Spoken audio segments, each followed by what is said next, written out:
नमस्कार विद्यार्थी मित्रांनो, डॉक्टर सुशील स्पॉटलाईट या आपल्या यूट्यूब चॅनलवर तुमचं सर्वांचं स्वागत आहे. 25 एप्रिल 2021च्या चालू घडामोडींचं विश्लेषण आपण बघणार आहोत. तत्पूर्वी डॉक्टर सुशील स्पॉटलाईटला टेलिग्रामवर फॉलो करण्यासाठी डिस्क्रिप्शनमधली लिंक तुम्ही वापरू शकता. फेसबुकवर आपला ग्रुप आहे, तिथेही फॉलो करू शकता. आपली जी पहिली न्यूज आहे आजची ती अमेरिकेसंबंधीची आहे. आपण बघितलं होतं की अमेरिकेमध्ये जॉन्सनच्या ज्या लसी होत्या त्याच्यावर बंदी आणण्यात आणली होती आणि ती बंदी 14 एप्रिलपासून आली होती. आता जॉन्सन अँड जॉन्सनच्या लसीवर बंदी का आली होती, तर ती लस टोचल्यानंतर रक्ताच्या गुठळ्या होतात असं निदर्शनास आलं होतं आणि त्याच्यामुळे या लसीवर बंदी आणण्यात आली होती. परंतु 25 एप्रिलपासून आता परत जॉन्सन अँड जॉन्सनच्या लसीचं लसीकरण जे आहे ते अमेरिकेत सुरू होणार आहे. आणि बेसिकली तिच्यामध्ये जो मुद्दा होता की किती लोकांच्या रक्तामध्ये गुठळ्या झाल्या, तर 80 लाख लोकांना ही लस दिल्यानंतर असं आढळलं की 15 जणांच्या रक्तामध्ये गुठळ्या झाल्या होत्या. या 15च्या 15 सर्वच्या सर्व महिला होत्या. एकंदरीतच हा जो रेशो आहे हा फारच कमी आहे आणि त्याच्यामुळे दुसरं याचं एक रिझन जे आहे ते म्हणजे काय की आपण आपल्याकडे बघतोय बघा की 2 डोस घ्यावे लागतात लसीकरणाच्या याच्यामध्ये. परंतु जॉन्सन अँड जॉन्सनची जी लस आहे तिचा फक्त एकच डोस लागतो करोना रोखण्यासाठी. तर हाही त्याचा एक फार मोठा फायदा आहे आणि त्याच्यामुळे अमेरिकेच्या प्रशासनाने हा निर्णय घेतलेला आहे की परत एकदा जॉन्सन अँड जॉन्सनचं लसीकरण जे आहे ते सुरू करण्यात येईल. सो 2 मुद्दे याच्यामध्ये आहेत. एकच डोस घ्यावा लागतो आणि दुसरी महत्त्वाची गोष्ट जी आहे की 80 लाखातून 15 लोकांना प्रॉब्लेम आलेला आहे. त्याच्यामुळे ते प्रमाण जे आहे ते बरंचसं निग्लिजिबल आहे आणि त्याच्यामुळे मग ह्या 2 बेसिसवर त्यांनी पुन्हा एकदा जॉन्सन अँड जॉन्सनची जी लस आहे ती सुरू करण्याचा निर्णय घेतलेला आहे. त्याच्यानंतर वसंतराव गायकवाड वय वर्ष 86 यांचं निधन झालेलं आहे बघा. ज्येष्ठ सनई वादक होते वसंतराव गायकवाड. सो वसंतराव केशवराव गायकवाड जे आहेत तर 24 एप्रिल रोजी निधन झालं आणि सनई सम्राट स्वर्गीय शंकरराव गायकवाड यांचे ते नातू होते बघा. सो बेसिकली सुरुवातीचा जो काळ होता तिच्यामध्ये असं विचारलं जायचं की म्हणजे एखाद्या वाद्यासंबंधी निगडीत असणाऱ्या व्यक्ती कोण कोण आहेत वगैरे अशा टाईपचे प्रश्न सुरुवातीला जी केमध्ये यायचे. आता सध्या तसे त्या टाईपनी येत नाहीत. परंतु वसंतराव गायकवाड आणि सनई वादनाशी त्यांचं रिलेशन तर ते एक नीट लक्षात ठेवा.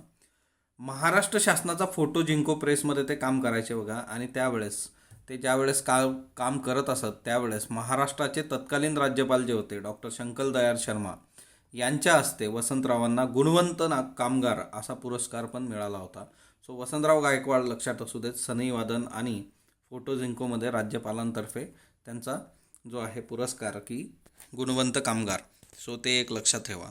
त्याच्यानंतर नेक्स्ट वन जे आहे ते म्हणजे उत्तराखंडमध्ये परत एकदा हिमस्खलन झालेलं आहे आणि तिच्यामध्ये 8 लोक ठार झाल्याची बातमी आहे. एकंदरीतच येत्या काळामध्ये कदाचित हा आकडा बदलू शकतो. उत्तराखंडचा जो चामोली जिल्हा आहे तिथं भारत चीन सीमेवर झालेल्या हिमस्खलनामध्ये सीमा रस्ता संघटना म्हणजेच बॉर्डर रोड ऑर्गनायझेशन, आता बॉर्डर रोड ऑर्गनायझेशनवर आपलं सेपरेट लेक्चरसुद्धा आहे आपल्या चॅनलवर, तर ते तुम्ही बघू शकता. ते वाटलं तर मी परत एकदा पोस्ट करतो. आणि दुसरी महत्त्वाची गोष्ट जी आहे की एकंदरीतच की जे काही उत्तराखंड संबंधीचे डिटेल्स आपण बघितले होते की मागच्या याच्यामध्ये 2 महिन्याखाली जे काही घटना तिथं घडलेल्या आहेत तर तिच्यामध्ये बेसिक जे आहे ते आपण सगळं बघितलेलं आहे. त्याच्यामुळे बॉर्डर रोड ऑर्गनायझेशनचे जे काही डिटेल्स आहेत ते तुम्ही मला कॉमेंट बॉक्समध्ये सांगणार आहात, कारण हे आपलं ऑलरेडी डिस्कस झालेलं आहे. आता हिमस्खलन ज्यावेळेस झालं त्यावेळेस 400हून अधिक कामगार तिथं काम करत होते. त्याच्यापैकी 391 कामगार जे आहेत तर ते भारत तिबेट सीमा पोलिसांच्या छावण्यामध्ये सुखरूप पोहोचले. ओके, सो बेसिकली हा एक सिंपल एक मुद्दा आहे की आता याच्यामध्ये येत्या काळामध्ये आपल्याला हिमस्खलन म्हणजेच काय की तापमानातले जे बदल असतात बघा, एन्व्हायरमेंटल चेंजेस जे आहेत, तर एकंदरीतच याचा विचार करणं फार गरजेचं आहे. म्हणजे क्लायमेट चेंज हा जो मुद्दा असतो, कारण हिमस्खलनाचं सगळ्यात बेसिक जे आहे की एकंदरच टेम्परेचरचं वाढणं किंवा तो जो एकंदरीत प्रदेश आहे त्या प्रदेशामध्ये जे हायड्रो इलेक्ट्रिक प्रोजेक्ट्स मोठ्या प्रमाणावर येत आहेत त्याचे रिझन्स आपण सगळे बघितलेले आहेत. मानवाचा हस्तक्षेप आहे. सो याच्यावर आपल्याला काम करणं अपेक्षित आहे. इतकं सिंपल हे गणित आहे. जर तुम्ही पर्यावरणाची काळजी घेणार नाही, पर्यावरणाला पूरक गोष्टी तुम्ही करणार नाही, तर अशी किंमत आपल्याला मोजावी लागेल आणि हे नक्कीच चांगली बाब नाही आहे. सो येत्या काळामध्ये इथं खूप प्रॉपरली गोष्टी होणं अपेक्षित आहे. सो नेक्स्ट जो आहे आपली न्यूज जी आहे ती महाराष्ट्रातली आहे बघा आणि ॲग्रीच्या स्टुडंटसाठी ही फार महत्त्वाची न्यूज आहे की राज्यातले जे कृषी पदव्या आहेत त्यांना BSc ॲग्री समकक्षतेचा दर्जा देण्यात आलेला आहे. सो सगळे ॲग्रिकॉज जे आहेत त्यांच्याकरता ही फार महत्त्वाची बातमी आहे की महाराष्ट्रातले 4ही कृषी विद्यापीठ जे आहेत तर त्यांचा पदवी अभ्यासक्रम जो आहे BSc ॲग्री ऑनर्स या पदवी अभ्यासक्रमाला समकक्ष ठरवण्यात आलेला आहे. कारण वेगवेगळे पदवी अभ्यासक्रम आहेत आणि मग तिच्यातून गोंधळ उडतो. कशासाठी? तर फॉर एक्झाम्पल पदवी अभ्यासक्रमांच्या नावामध्ये बदल आहे. सो कृषी पदवीधारक विद्यार्थ्यांना स्पर्धा परीक्षा असेल किंवा भारतीय कृषी अनुसंधान परिषदेच्या परीक्षा असतील तर तिच्यात अडचणी येऊ लागलेल्या आहेत आणि त्याच्यामुळे शासनाने हा निर्णय घेतलेला आहे की कृषी विद्यापीठं जे आहेत तर त्यांच्या ज्या काही वेगवेगळ्या डिग्र्या आहेत त्यांना BSc ॲग्री ऑनर्स या पदवी अभ्यासक्रमाच्या समकक्ष ठरवण्यात आलेला आहे. त्याची जेणेकरून टेक्निकल कुठलाही मुद्दा येत्या काळात येणार नाही. सरकारचं कृषी पशुसंवर्धन दुग्ध व्यवसाय विकास आणि मत्स्य व्यवसाय या विभागाने याबद्दलचा शासनाचा निर्णय जो आहे तो प्रसिद्ध केला. सो हे डिपार्टमेंट लक्षात ठेवा, कुठल्या डिपार्टमेंटने हा निर्णय घेतला होता तर ते आपल्याकरता महत्त्वाचं आहे. सो इथून पुढं जे BSc ॲग्री स्टुडंट्स आहेत की नाही, ॲग्रिकॉज जे आहेत म्हणजे वेगवेगळ्या विद्यापीठांमध्ये ते ग्रॅज्युएशनच्या वेगवेगळ्या डिग्र्या घेतात तर तिच्यामधून त्यांना कधीही इथून पुढं प्रॉब्लेम येणार नाही. तर तो एक फार महत्त्वाचा इश्यू आहे. कारण बऱ्याच विद्यार्थ्यांचं तेही एक असतं की फॉर्म भरत असताना टिपिकली आमची डिग्री दिसत नाही आहे वगैरे वगैरे. ओके. सो आता स्पेस एक्सची आपण फाल्कनची न्यूज काल बघितली होती. तर हे कॅप्सूल जे आहे ते पोहोचलेलं आहे बघा तिथं इंटरनॅशनल स्पेस स्टेशनला. तर एकंदरीतच फाल्कन जे आहे ते तुमच्या समोर आहे आता. ओके. स्पेस स्टेशन जे आहे तर त्याला जवळपास है ना 11 ॲस्ट्रोनॉट तिथं राहू शकतात बेसिकली. ओके. आणि एकंदरीतच रेकॉर्ड 13 सेट जे आहेत तर नासाचं स्पेस शटल इरामध्ये याच्यावर पण एक आर्टिकल द हिंदूला आलेला आहे इंटरनॅशनल स्पेस स्टेशन्सवर. तर त्याचं एक सेपरेट लेक्चर आपण घेऊयात. आता याच्यामध्ये जे आहे की नवीन जे काही अरायवल आहे की US, फ्रान्स आणि जपान 3 देशाचे जे काही ॲस्ट्रोनॉट आहेत तर ते 6 महिन्यांसाठी इथं राहतील आणि जवळपास ते रिप्लेस करतील 4 ॲस्ट्रोनॉटला. ओके. की ते रिटर्न येतील अर्थला है ना ड्रॅगन कॅप्सूलनी. सो बेसिकली काय आहे की हे 4 लोक गेलेत, तिथले 4 लोक रिटर्न येतील आता. तर तो एक महत्त्वाचा मुद्दा आहे. आणि एकंदरीतच याच्यातच स्पष्ट त्यांनी म्हटलेलं आहे की old SpaceX capsule delivers new crew है ना. रियुजेबल कॅप्सूल जे आहे की रियुजेबल व्हेकल जे आहे ते बनवण्यात स्पेसएक्सला यश आलेलं आहे आणि त्याच्यामुळे मोठ्या प्रमाणावर पैसा वाचणार आहे. कारण प्रत्येक वेळेस जर तुम्हाला ते बनवावं लागलं तर त्याच्यासाठीची जी काही किंमत आहे ती मोठी आहे. दुसरं एक महत्त्वाचं बघा की ग्राउंड वॉटर डिप्लिशन जे काही होतं आहे म्हणजे आपल्या भूगर्भातला पाण्याचा साठा तो दिवसेंदिवस कमी होतो आहे आणि त्याच्यामुळे विंटर क्रॉपिंग इंटेन्सिटी जी आहे ती 20% कमी होऊ शकते. म्हणजे रबी पिकं जी आहे किंवा हिवाळ्यामध्ये जे काही पीक घेतलं जातं तर त्याचं उत्पादन येत्या काळामध्ये 20% कमी होऊ शकतं. आता याच्यामध्ये सगळ्यात महत्त्वाची गोष्ट जी आहे ती म्हणजे काय की जर तुम्ही बघितलं तर गव्हाच्या बाबतीमध्ये भारत जगात 2 नंबरवर आहे, सेकंड पोझिशनला आहे की second largest producer of wheat in the world. आणि जवळपास 30 मिलियन हेक्टर जे आहे है ना तर ते एवढी लँड जी आहे ती गव्हासाठी आपण डेडिकेट केलेली आहे किंवा 30 मिलियन हेक्टर जमिनीवर गव्हाचं उत्पादन भारतात घेतलं जातं. तर तो एक महत्त्वाचा मुद्दा याच्यामध्ये आहे. परंतु येत्या काळामध्ये जे आहे की भूगर्भातले पाण्याचे जे साठे आहेत ते दिवसेंदिवस कमी होत आहेत आणि त्याच्यामुळे भूगर्भातला पाण्याचा साठा कमी झाल्यामुळे विंटर सीझनमधले जे काही क्रॉप्स आहेत तर 2025पर्यंत तुम्हाला याच्यामध्ये 20% कपात होऊ शकते तुमच्या उत्पादनामध्ये आणि 20% जे आहे ते कमी उत्पादन तुम्हाला मिळू शकतं. आता याच्यामध्ये बाकीचे जर क्रॉप्स तुम्ही बघितले तर त्याच्यामध्ये गहू आहे, बार्ली आहे, मस्टर्ड आहे, पीस आहे. तर हे वेगवेगळ्या पद्धतीचे क्रॉप्स आहेत जे हिवाळ्यामध्ये आपण घेत असतो. आता याच्यामध्ये त्यांनी जे काही महत्त्वाचं सांगितलेलं आहे की भारतामध्ये जे काही इरिगेशनच्या टाईप्स आहेत, जे काही सिंचन पद्धती आहे त्याच्यामध्ये डग वेल्स, ट्यूब वेल्स, कॅनल्स ह्या सगळ्या गोष्टी आहेत. दुसरी महत्त्वाची गोष्ट जी आहे की जवळपास 13% गावं जी आहेत, ओके 13% विलेजेस जे आहे तर 13% जी गावं आहेत तर ती गावं एकंदर अशा ठिकाणी आहे की तिथं आत्ताची सिच्युएशन आहे वॉटर डिप्लिशन मोठ्या प्रमाणावर झालेलं आहे, भूगर्भातलं पाणी जे आहे. आणि येत्या काळामध्ये काय होऊ शकतं तर जवळपास त्या लोकांना त्यांचा 68% क्रॉप एरिया जो आहे म्हणजे जिच्यावर ते जमिनीवर प्लांटेशन करतायत तसा 68% ती जमीन त्यांना गमवावी लागू शकते. आणि त्याचं रिझन फक्त एवढं राहील की वॉटर इरिगेशन लॉस्ट झाल्यामुळे ग्राउंड वॉटर पाणीच नाही आहे. तर मग ते कशा पद्धतीने गोष्टी करणार. ओके. सो हे जे आहे की 13% villages of winter crops are critically water depleted regions. So तो एक महत्त्वाचा मुद्दा आहे. सो इथून पुढं आपलं काम आहे की आपल्याला वॉटर टेबल जो आहे ग्राउंड वॉटर टेबल त्याची काळजी घेणं फार गरजेचं आहे. सो तो एक फार महत्त्वाचा मुद्दा आहे. ओके.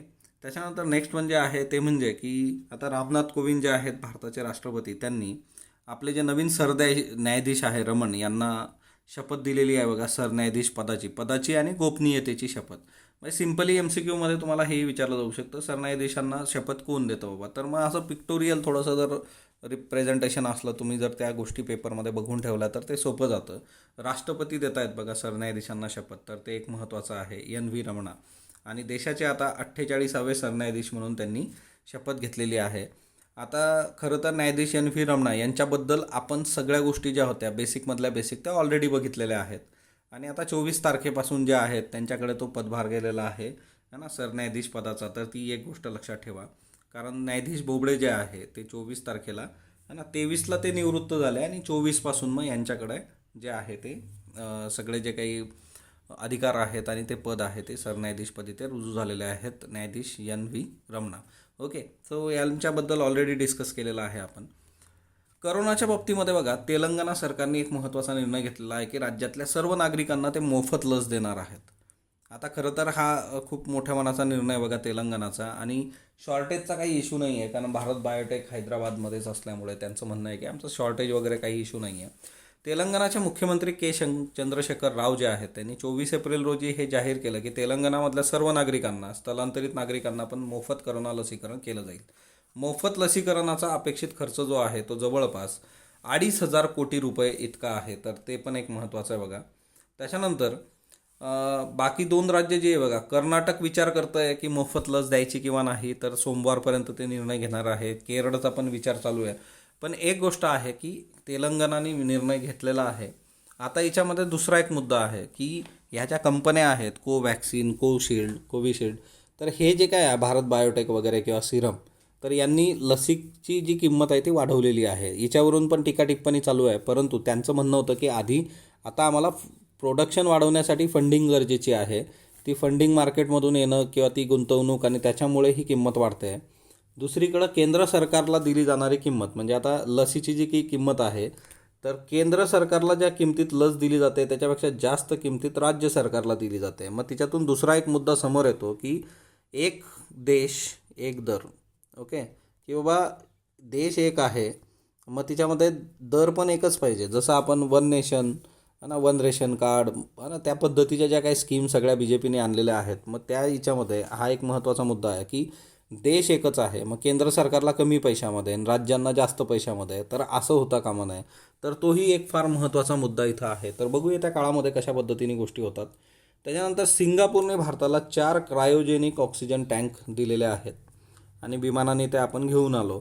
सो क्रायोजेनिक ऑक्सिजन टँकचा उपयोग जो आहे तो ऑक्सिजनच्या वाहतुकीसाठी केला जातो. आताची जी परिस्थिती तुमच्यासमोर आहे, ऑक्सिजनचा तुटवडा मोठ्या प्रमाणावर आहे, आणि त्याच्यामुळे आपण हे क्रायोजेनिक ऑक्सिजन टँक सिंगापूरमधून घेतलेले आहेत, जेणेकरून आपण भारतामध्ये अंतर्गत स्तरावर ऑक्सिजनचा जो पुरवठा आहे तो खूप प्रॉपरली करू. सिंगापूरने भारताला 4 क्रायोजेनिक ऑक्सिजन टँक उपलब्ध करून दिलेले आहेत.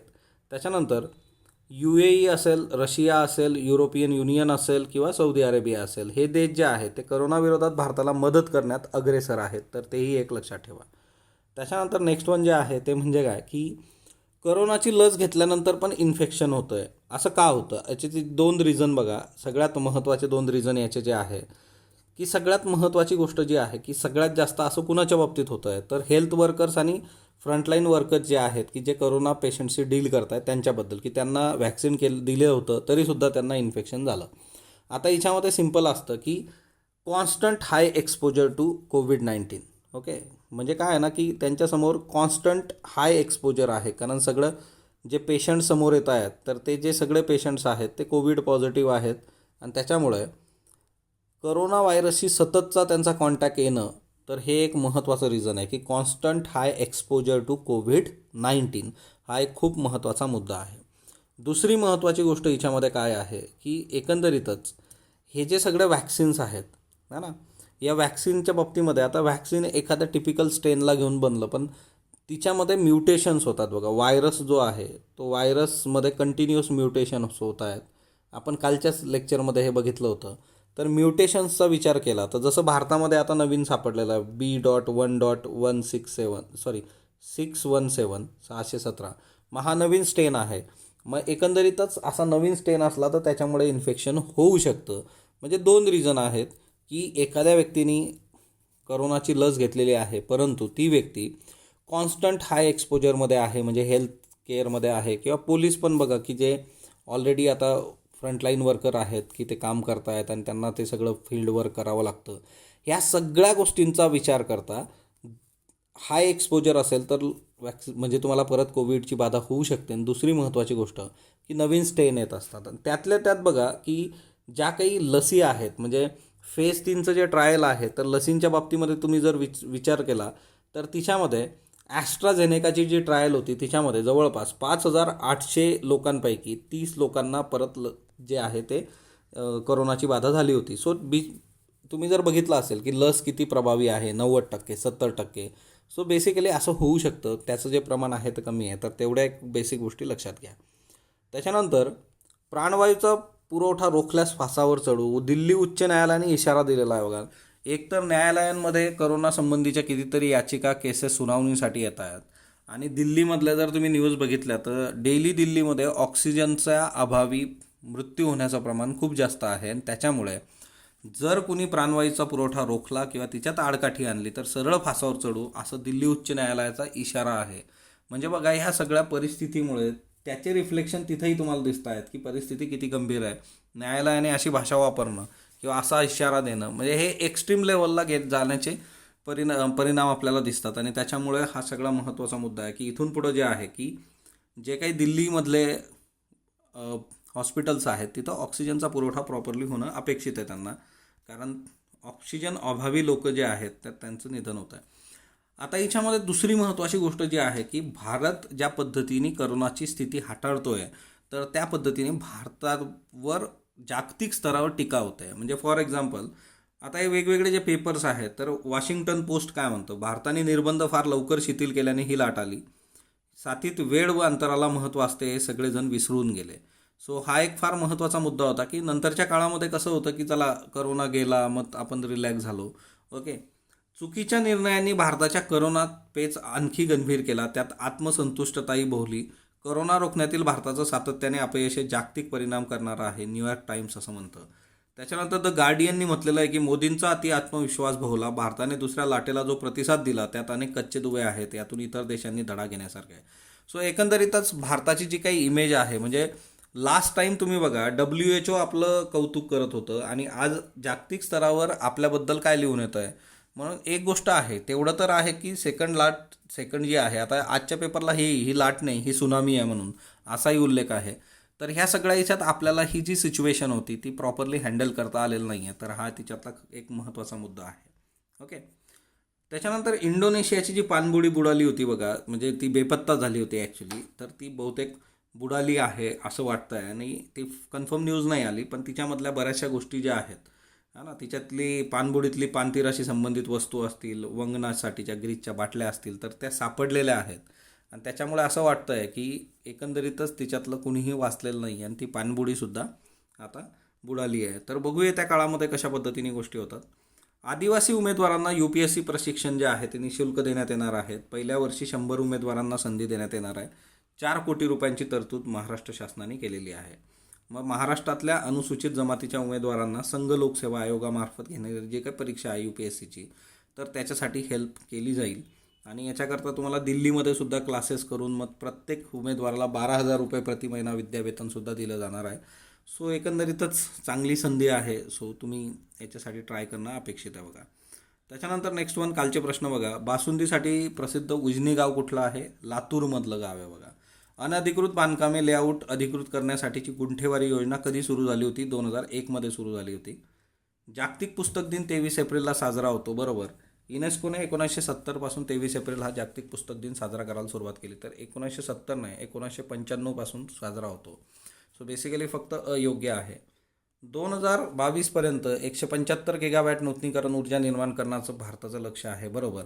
175 गिगावॅट नूतनीकरण ऊर्जेपैकी 100 गिगावॅट पवन ऊर्जा नाही, सोलर ऊर्जा, सौर ऊर्जेचं लक्ष आहे बघा हे 100. त्याच्यामुळे दुसरं स्टेटमेंट चुकीचं आहे. फक्त याच्यामध्ये चूक विचारलेलं आहे, तर फक्त ब चूक आहे बघा. ओके, सो फक्त ब चूक आहे, बरोबर आहे. ऑल इंडिया रेडिओ भारताच्या भौगोलिक क्षेत्रफळाचा विचार करता किती विस्तारलेला आहे? सो ऑल इंडिया रेडिओचा जर तुम्ही विचार केला तर भौगोलिक क्षेत्रफळ जे आहे ते जवळपास 92% आणि पॉप्युलेशन 99% ते वर्क करतं. सो उत्तर जे आहे तुमचं ते 92% आहे बघा. ओके, आणि पॉप्युलेशन 99% आहे.